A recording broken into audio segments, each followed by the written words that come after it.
Have you ever felt like someone was watching you when you were alone? Like the shadows in your room weren't just shadows? Tonight we're diving into a chilling story about a haunting so intense, it blurred the line between the living and the dead. Stay with me, because by the end of this, you might never look at your own home the same way again. So here's the thing. Ghost stories aren't just tales people tell around campfires. Sometimes they're real. Sometimes they happen to people like you and me. This is the story of Sophie, a 24-year-old who thought she'd found the perfect apartment, until she realized she wasn't living there alone. Grab a blanket, turn off the lights, and let's get into it. Sophie had just moved to the city for a fresh start. Her new apartment was small but cozy, tucked away in an older building that had a lot of charm. It had these beautiful, creaky hardwood floors and a bay window that let in just the right amount of sunlight.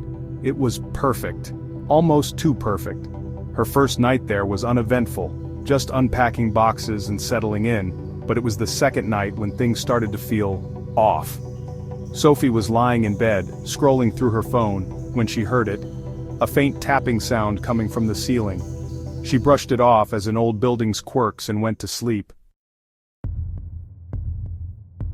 But the tapping didn't stop. It came back the next night, and the night after that. It wasn't just a random noise, it had a rhythm, like someone was trying to get her attention.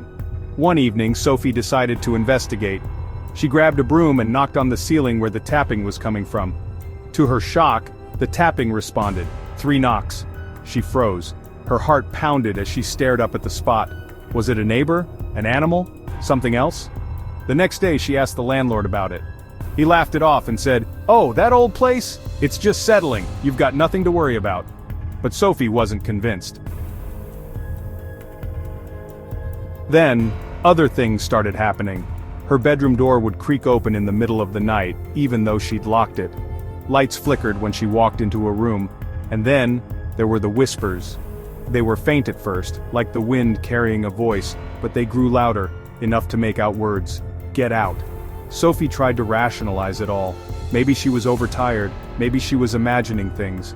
But then she found the mirror. It was an old oval mirror that had been left behind in the apartment.